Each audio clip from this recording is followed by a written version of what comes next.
Hello, welcome to the National Parents Union. I am Kelley Williams-Bolar, and this is The Parent Effect. And today, I'm so honored to have an awesome guest. His name is Vincent Ward. Are you there? Let's see.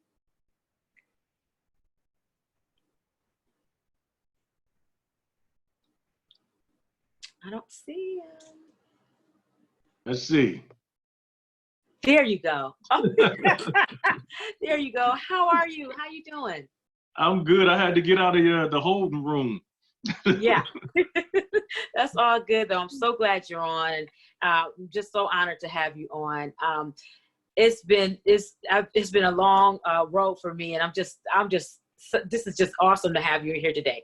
How have you been, especially with this pandemic going on? I'm just trying to stay safe. I know what to do. Wear a mask, social distance, wash your hands. Simple. Period. And Real simple. Yeah, when people start doing that, then we can get back to our regular lives. But until then, just stuck in the house. That's right. That's right. And now, with that being said, though, I mean, you see so much stuff. Like, how is your mentality as far as, have you been watching social media and stuff, and you see people act up and they just, go left on people when they go into the grocery stores and all this stuff, saying that people have, they're not giving them the right that they deserve. Have you seen any of that? Yeah, and there's always seems to be these Karens and Kevins that's always acting a fool, AKA, no disrespect, but it's always somebody white that's always trying to go against, the rules and talk about they have the right to do this, they have the right to do that, and not really taking everybody else's life into consideration. And I don't understand that. When I hate wearing a mask too. I don't know too many people who want to wear a mask. Right. But let's just do this not only for yourself, but for your fellow person, your family, your friends. Just throw the mask on. I mean, and it's so true. I'll run into the quick little store or whatever, and man, and if it's hot outside, I get so irritated when I get back between the time that I cash out to the time I get to my car. I'm starting to, sweat, and I just get so mad and so irritated, but I have to do it because, like you said, it's just in the best interest of everyone.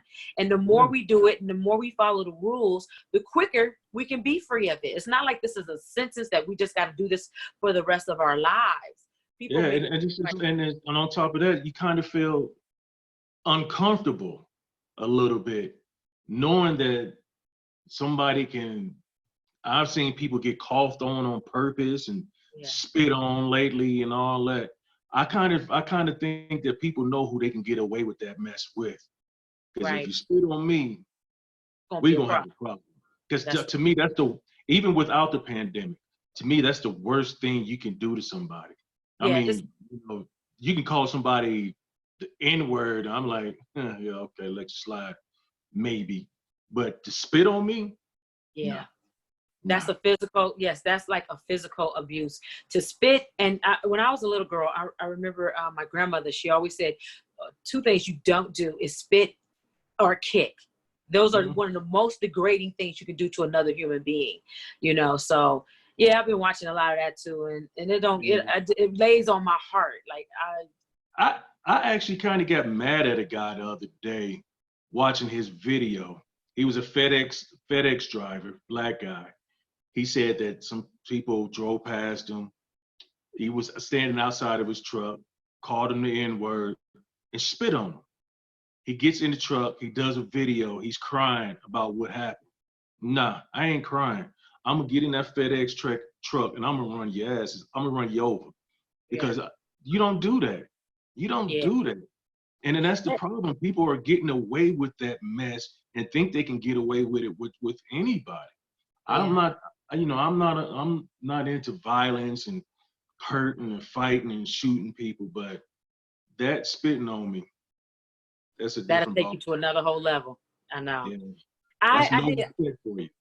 I watched that video. I saw that and I watched it, and it was definitely, it was heart-wrenching. I almost have to regulate how much I watch certain things on my phone and on my computer and stuff, because if I don't, then I'm just this energy that comes, this whole thing that comes about my whole, how I'm going to be a productive person for the day. It just brings me down.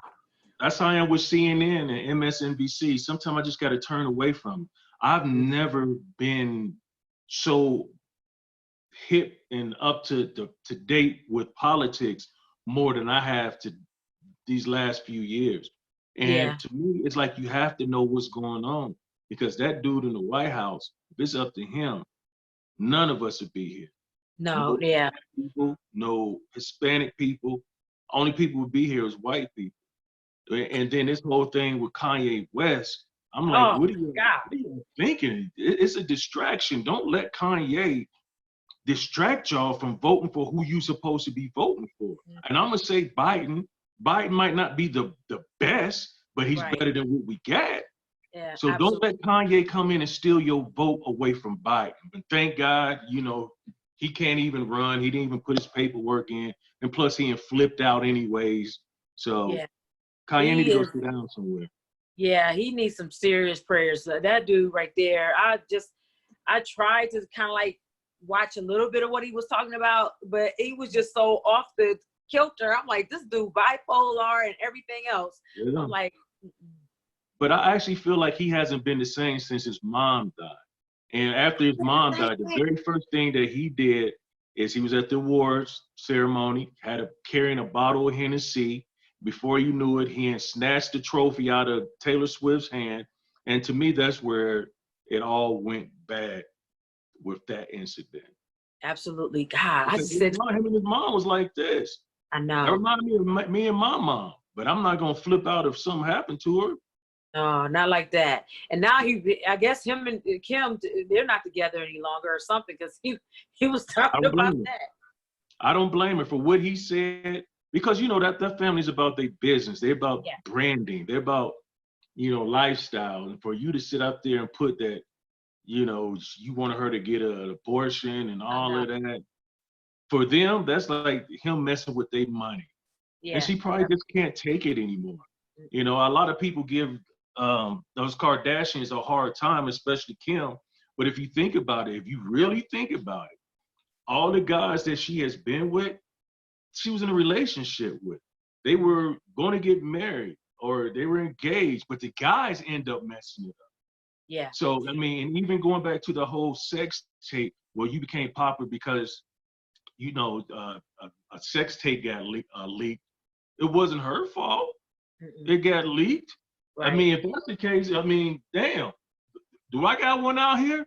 You leak it. Shoot, because they doing their thing. Yeah. They are definitely about their business. Each one of them, her, Chloe, and what I personally like about them, and it goes into a big debate because my friends, they can't stand them, but I don't have an issue with them at all. But and why can't they stand them though? Why? I know, because I don't have a reason not to like them, because when I watch them, they are about their business. They are about branding. All they want to do is help other people. I mean, look at Kim. Mm-hmm. She's trying to, get her law degree, and she's helped a lot of people, a lot more people than I even know, as far as my little associates and friends and stuff. Mm-hmm. So I have no issues with any of them. The mom, I like all of them. I wish the mama was my manager, because she gets stuff done. She's not playing. She's not playing out there. So there's always the people, and I'm not talking about your friends, but it's always the people like on social media, quick to judge and throw stones at people, and they ain't trying to help nobody do nothing. At least this girl helped get some people out. Oh, well, she wasn't their attorney, so she really didn't do nothing. No, but she got in the door with some people to have their attorneys help get the people out. Her name in itself was powerful. And that's why she was able to get some of the people out of that one lady out of prison, because her name, they got some weight behind their name, a heavy weight. Yeah. But I wanted to ask you, so are you a dad? I have 13 grandkids. Oh wow. Okay, so you weren't a dad. I got 13 grandkids. Yeah. That's beautiful. Is right. I just got off the phone with them with two of them not too long ago, because they wanted a tent, so I just surprised them with a tent. You know, they didn't ask me to get it, but I just surprised them with a tent to Vea and Mar, my two oldest grandkids. So How old are they? 10 and 8. 10 and 8. Okay. Oh, and you got them a tent. Now, are you worried about, or are you concerned about this fall? Because what? School will be starting back pretty soon. Well, I don't think they're gonna go back to school. My wife is actually a school teacher, and they Oh, okay. already told her, yeah, they already told them that they're not going back. So, and plus Trump doesn't have the power. Right. Uh-oh. What's going on? It's froze.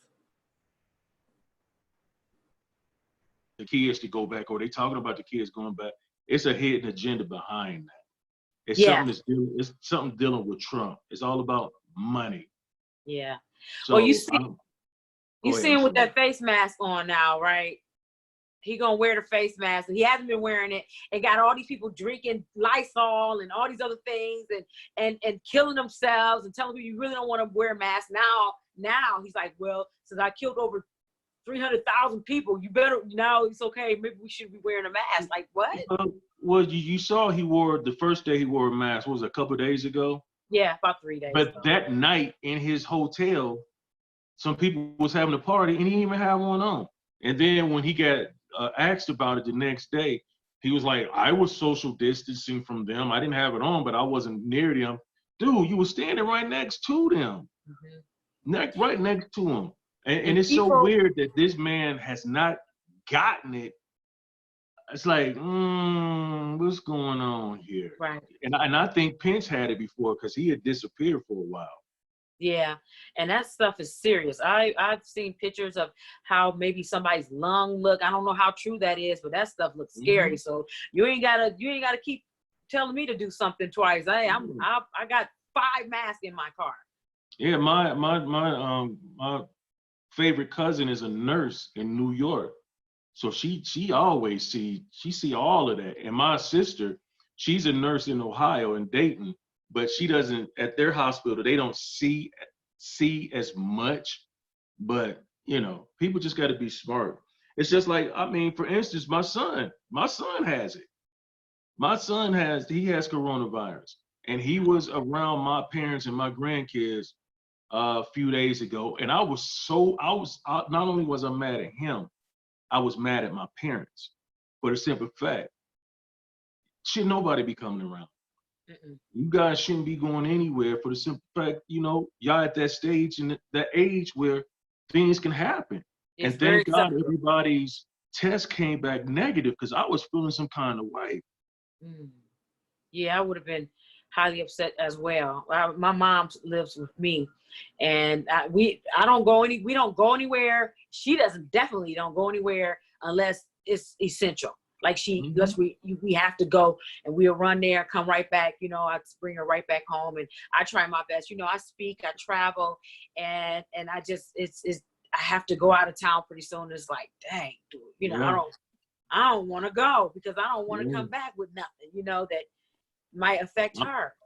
I'm actually supposed to start a movie next week, and it's all of the movies just happen to be about social distancing.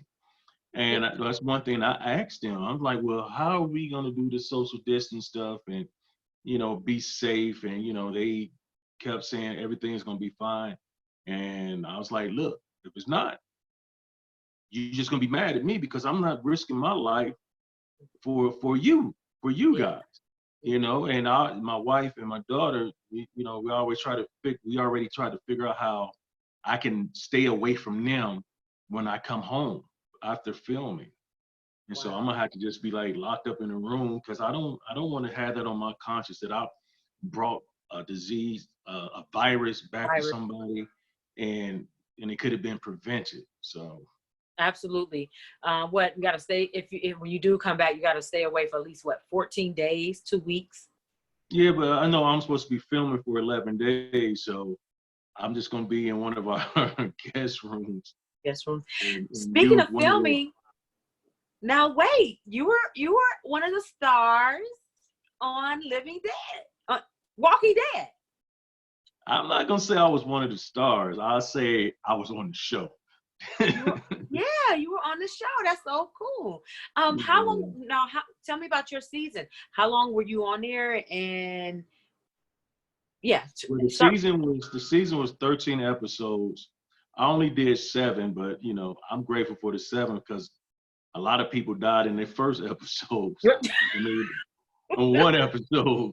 So I actually thought I was going to be around longer than I was, but it's definitely has opened some doors to other things. But I'm the type of person that I don't, even though everything I do is all about The Walking Dead. People say The Walking Dead, The Walking Dead, The Walking Dead. But I've done so many things before The Walking Dead and even after The Walking Dead. Mhm. So, but I had to keep in my mind, just ride into the wheels fall off because Absolutely. it's still relevant. It's going on its 10th season, and yeah, if it wasn't for that, for The Walking Dead, I probably wouldn't be talking to you right now. I mean, well, and the same thing with me. If certain things had not happened in my life, I wouldn't be a part of the National Parents Union. You know, so that's you got to take that opportunity and utilize it to the greater good of what you can bring to the audience and to people, Yeah, and most you, definitely. you know. But So even though for like even with the acting, I let people know I'm Vincent M. Ward before I'm any character that I play. mhm, Sometimes people can't separate the two. Or let's just like, for instance, I don't like for people to say, I'm a fan of yours. I don't like that because I feel like you're putting me up here and right, you putting yourself down here. Maybe maybe I'm thinking too much into that, or even the whole word celebrity. To me, that word is overrated these days because now, if you got 500,000 or a million followers, people think you're a celebrity. A celebrity for what exactly do you do? Oh, right, you make silly videos to make people laugh. So that makes you a celebrity. To me, a celebrity is somebody who has a talent not only to entertain but to give back, mhm, to help other people. You know what I mean? To me, that's the absolutely, celebrities. Hell, the firemen and the nurses and the doctors, they the ones should be celebrities. They're the ones that we should be fans of because they do the hard work. every day. Acting acting isn't hard. It's I mean, think about it. We're the only, and a lot of people don't know this, but we're the only industry where you can go to work and they'll feed you breakfast, lunch, and dinner. What Yeah, job does that? And right. if you're not working, guess what you're doing? You're probably asleep or Yeah, laying down watching TV. So what we do isn't hard. But with the nurses and the doctors and firemen, even the policemen, what yeah, they do is hard. And those absolutely, be the every ones we're day. looking up to. Absolutely every day. And I know, of course we know that the police are getting a bad rap, but we really know that the majority of police officers are decent people. They're good Mhm. people. They're just trying to be providers for their family. It's just the bad ones that create this huge ruffle in our nation, in our country. Yeah. Yeah, but the thing about it is when they're bad, they bad. They I know. real bad. So it They're outweighs. like villain bad. Yeah. It's like I saw one the other day, and this guy was saying, I'm filming you, and the police officer was like on his knees, but he's in the guy's car, looking at the camera, looking at the guy. He said, I don't give a damn what you do. I'm about to whoop your ass right now. And he was like excited. And then the police officer did like a countdown. And before I knew it, he was on the dude, on the black guy. It's like, I feel like a lot of those guys, when they was growing up, they were picked on, they were probably bullied or whatever. And now it's their chance to get payback because they Yeah. feel like they have the power. I have a few friends that's police officers, and none of them are like that. So now Right. they're looking like, now, I got to go into the situation with my guards up because I don't know what somebody's going to do to me. Right, exactly. And that's the sad part. I also work in a high school, and we have police officers in there all year long, every day. We got the ones that the kids have a rapport with. They are the sweetest, the nicest people that come through there. But the key is you said they have rapport with them. Yeah. That's the thing. If some of these police officers were policing where they live, I think it'd be a little different. Yeah, absolutely. What do you think about, now you're in California? Okay, so that's really good that you guys aren't going, but the kids are not going back to school in the fall. Are there any do you know anything about the policies there, the policy change, or do you know anything? Have they even been discussing anything about that at all, or? Mandatory mask.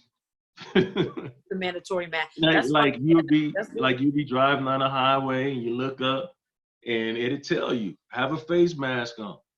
The governor and the mayor and stuff out here, they ain't playing no games. They're not playing. They don't want to hear. They don't want to hear what Trump has to say, or they don't care about that. It's like this is our city. This is our city and state. We have to run it the way that needs to be run. Where are you located? I'm in Ohio. OH. Yep, OH. I'm in Akron, Ohio. I think I'm about 3.5 hours away from Dayton. Yeah. Yeah, so I'm not that far away from your sister. When you said that, I was like, oh, that's not far away from here. That's where I'm like right down the road. That's where my parents, that's where my entire family is at, in Dayton. Oh, wow. Okay. Yeah, I'm not far from Cleveland, the Cavaliers that used to be. I know where you are. I know exactly where you are. So LeBron James. Yeah. Right, LeBron James. And well, he out there. I think he out California. Wherever he go, I go. You going to Miami? I'm coming with you. You going back to Cleveland? I'm coming with you. You going to LA? I'm right there with you. I've been watching LeBron since he was in high school. So he a bad not only is he a great basketball player, but he's a great person. What he's doing with his community, with his city. People always like, well, who's the greatest of all time? Is it LeBron? Is it Kobe? Is it Michael Jordan? I'm going with LeBron because of what he does on and off the court. Yes. Yeah, especially off the court. And he has a school that's about 5 minutes away from me. It's called the I Promise School. It's an awesome school and stuff. Yeah, he always comes home and does, I think even, if I'm correct, and I could be wrong, but I think he has a pizza shop here too. I might be wrong about that. I don't know for certain, because I'm all into education. So I know he has a school here, But I know Shaq in the pizza. Shaq went and bought was the Papa John's. He did. Papa John's needed some help. It's like, yeah. Well, because the dude was a racist. And plus the food wasn't that good anyways. Like, really Shaq, just create something. Don't go there. The bread tastes like wood. Yeah. It really did. He tastes like wood. I know. I know. I was really thinking about that. What was that Sugar Hill game, wasn't it? That's exactly what it was. I know. As soon as I said it, I was like, uh-oh. I'll be trying not to go there though, but I'm glad you did. Hey, I'm gonna go there. That's me. Yeah, that's the beauty though. That's how awesome you are, your character. Now, how can people follow you? What social medias do you have? Don't even remind me of social media right now. I'm hurt right now because somebody hacked my Facebook, both pages, my Instagram, and my Twitter. What? I must have pissed somebody off. I'm still been trying to get them back, but right now I just started a new Instagram page, and I'm so upset about it. So it's Vincent M. Ward 2, like 2. Roman numeral 2. Yeah. Okay, so, Vincent Ward 2. I mean, I didn't have a lot of followers, but 40,000 and having to start over, that's deep. That is deep, because it's not, you can't just get 40,000. I mean, you can, but who does that? You know what I'm saying? You gotta build up to that. I mean, it's Vincent M. Ward to everything, but look for the number 2, and I have a website. It's my name, vincentmward.com. So if somebody wanted to contact you and they want to maybe they want you to do some work, or do you do voiceovers? What all do you do? Voiceovers. I do commercials.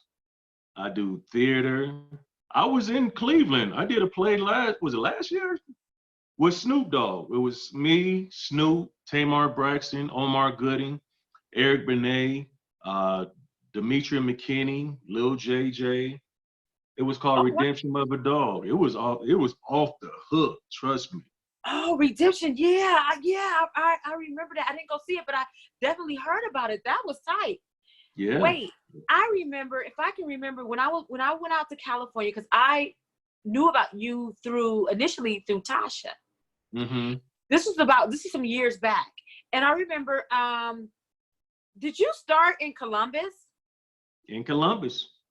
You just on a humbug. Okay, so tell that story. Tell the story. I was working, I'm gonna go back a little bit. I was working at General Motors in Dayton, Ohio. Mm-hmm. And I got hurt on the job and they told me I couldn't come back. And what happened was, I had to do something with my life. I started working at Champ Sports in Dayton. I became the #1 salesman in the district. And they said, we want to train you, but I want to train you as assistant manager, but you have to move to Columbus.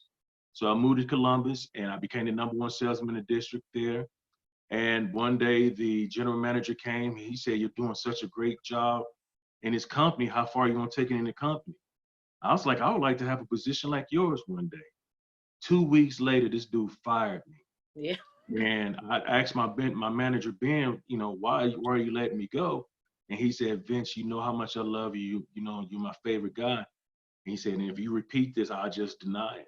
But he said, whatever you said to the general manager, that's why I have to let you go.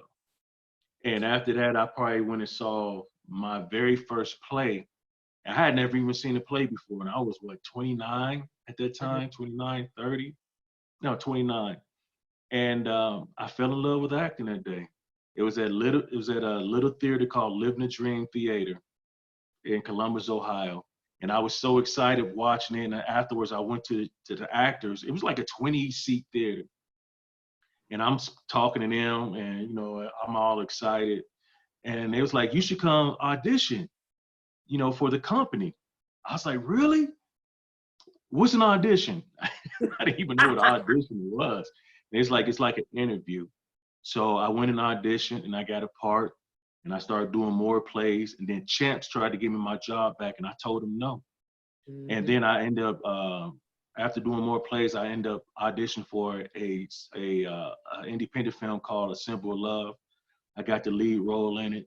And then what changed my life and where I live is when I auditioned for a movie called Traffic with Michael Douglas and Catherine Zeta-Jones. Yeah. And what happened was, after that, I said, I'm moving to LA. And what I did is I moved from Columbus back to Dayton, started working in the airport, saving my money to move to California. Wow. And I like telling people this. What we might think is a negative might be a positive to push you into what you really and truly supposed to be doing. Long story short, GM ended up giving me a check for $10,000, telling me not to come back. And that money helped me with my move here to California. Wow. And probably like 3 years after that, that entire General Motors plant closed down anyway. Wow. I got a quick step on everybody. That's right. That's right. But like you said, some things you think, oh no, but then you turn around and it was meant for good, for something better for yourself. And now look at you. If they wouldn't have fired me, I wouldn't be sitting right here right now. Because I never would have thought about being an actor. So God's and that was divine order. God sent you that way. Because your heart, you can tell what kind of individual you are. Just this 30 minutes that I've been communicating and talking to you, you can tell the person that you are. So with that being said, you have so much more opportunity and so many more things that's probably ahead of you that you probably can't even register right now. I know deep down in my heart, my best is yet to come. Mm-hmm. I feel like if God would have blessed me earlier in my career or life, I might could have messed it up. Mm-hmm. Because I wasn't grounded. I didn't have faith like I do now. Right. I'm not where I want to be, but I'm not where I used to be. That's right. Mentally. And faith is serious. Mentally, emotionally, spiritually, psychologically. Look at Kanye. Kanye got all the money in the world, but he ain't happy. He ain't happy with himself. No, he's miserable. He's miserable. I just, I'm all about helping people. I'm all about just trying to do the right thing. And I learned a lot from social media. And that's why I'm disappointed about the social media, all the followers, because I know people who didn't know me was watching me. So you have to watch what you do. You just got to try to be positive. I ain't talking about kissing people's butt, but just be a positive role model and a positive example, or be that type of person where if somebody asks you a question that you don't feel like you're too good not to answer. Absolutely, absolutely. Oh man, I know I'm running out of time now. I definitely want you back on again. I just want to say thank you to the viewers that check us out, who watches the National Parents Union and watches my program. There's many programs that we have on here every day. Check us out, come through, just see what you see, what you like and who you want to watch and stuff. And I'm on every Monday and Wednesday. Tonight I had Mr. Vincent Ward, and I'm so excited. I just want to say thank you so much for coming on. I look forward to maybe communicating and talking to you again in the near future. Okay?